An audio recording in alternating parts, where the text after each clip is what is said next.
Agustus di desa udah lumayan 5 tahun lebih. Udah lama ya. 5 tahun lebih saya mulai masuk ke desa. Dulu itu KUR umum. Nah, berhubung ada peraturan bupati yang baru, nah KUR umum digabung sama KUR TU, tambah satu lagi KUR perencanaan. Nah, saya dialihkan sama Bu waktu itu jadi KUR perencanaan. Nah, kemarin kan habis pilkades, nah, karena sekdes yang lama udah pensiun, 30 September,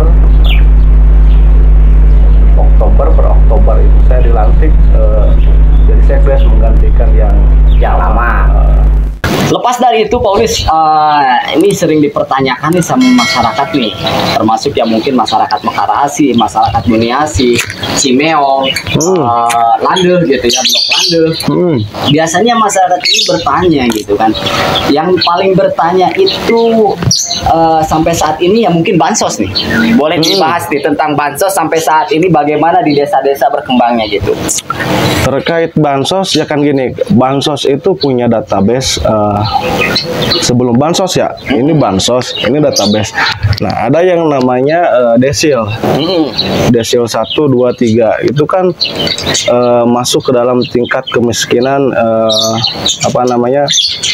tingkat kemiskinan dari mulai katakanlah ini rumah tidak punya lantai ataupun belum ditehel ataupun belum dikeramik. Nah, ini rumah yang tidak punya WC. Ini satu kakak yang tidak punya penghasilan di atas 500.000. Ini kakak yang tidak punya aset di bawah 500.000 atau di atas 500.000 gitu. Nah, harusnya itu kan setiap ada bansos, setiap ada bantuan apapun itu, utamakan dulu desil 1. Nah, setelah desil 1 loncat ke desil 2, desil 3, desil 4. Nah, saya tidak akan membidik salah satu bansos, katakanlah PKH, BPNT, BLTDD ataupun bansos yang lainnya, karena itu masing-masing bansos itu ada bidangnya masing-masing. Katakanlah pendamping PKH, BPN, ketika berbicara BPNT itu kan ada TKSK di kecamatan, BSB ataupun dari Kemensos ataupun yang lainnya gitu kan. Nah, tapi saya selaku aparat desa Cimeong, selaku pemuda yang ada di desa, saya berharap bantuan itu merata gitu kan.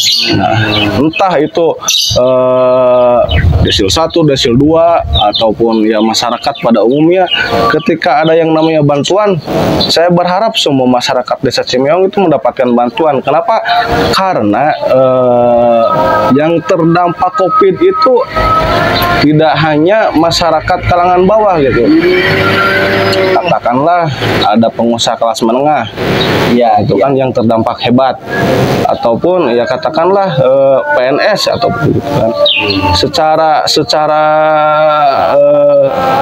job desk tanggung jawab mereka itu kan tetap mereka bekerja. Mereka tetap membutuhkan kuota untuk mengakses internet. Mereka tetap membutuhkan beras itu kan untuk nah, jadi saya selaku perangkat desa berharap bantuan itu merata kan gitu. Oke, sobat semuanya, tahan dulu sebentar ya Paulus ya. Kita tunggu nih karena kita ada azan dulu nih sebentar ya. Kita tunggu dulu sambil kita istirahat dulu kita ya sebentar ya. Jadi jangan kemana-mana, tetap kita dilanjutin ya di part 2-nya. Ya, apa aja coba Paulus, tolong dijelaskan. Ini kalau asumsinya ke bansos PKH itu ya, PKH program keluarga harapan, nah, itu adalah masyarakat miskin. Masyarakat miskin, terus mempunyai anak yang masih sekolah, mempunyai balita atau balita, terus ibu hamil atau ibu menyusui gitu. Nah, itu berhak mendapatkan PKH gitu. PKH tapi nanti bisa konfirmasi langsung ke pendamping PKH-nya gitu.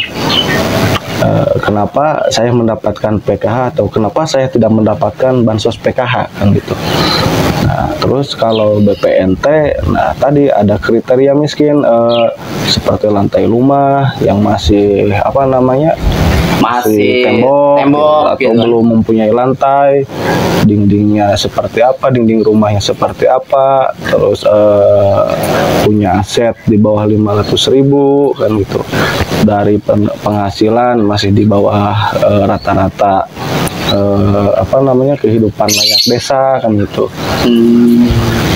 Jadi itu di desa itu kan ada kriteria-kriteria penilaian, gak sembarangan ngasih ya. Karena ini sering banget nih sobat semuanya ya, di masyarakat itu sering banget bertanya-tanya ataupun sering banget bentrok ya dengan data tersebut. Padahal mungkin desa tersebut juga ya.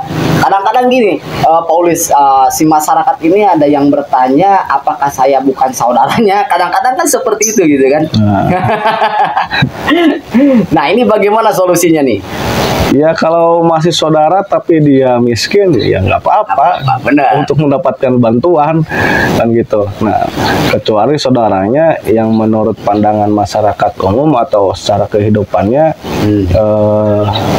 katakanlah tidak miskin gitu.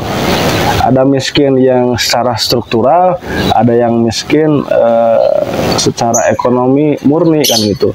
Nah katakanlah yang miskin secara struktural itu dia sudah mendapatkan rumah yang layak, pakaian layak, kendaraan layak, tapi jebret dia kena PKH.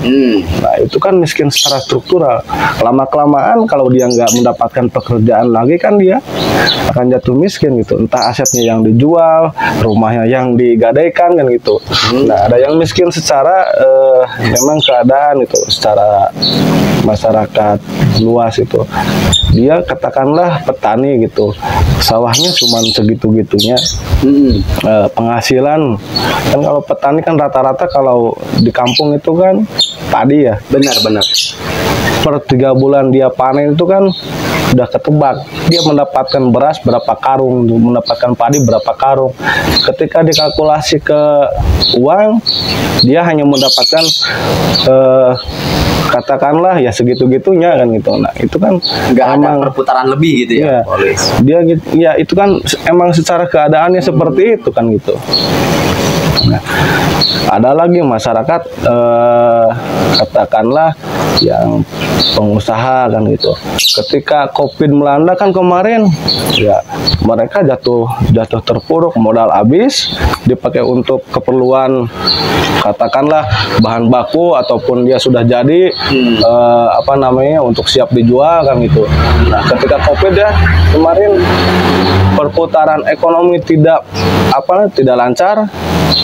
Mereka kan ya katakanlah bisa rugi gede gitu, bisa rugi jutaan, puluhan juta kan itu. Karena dipakai lagi ke situ ya.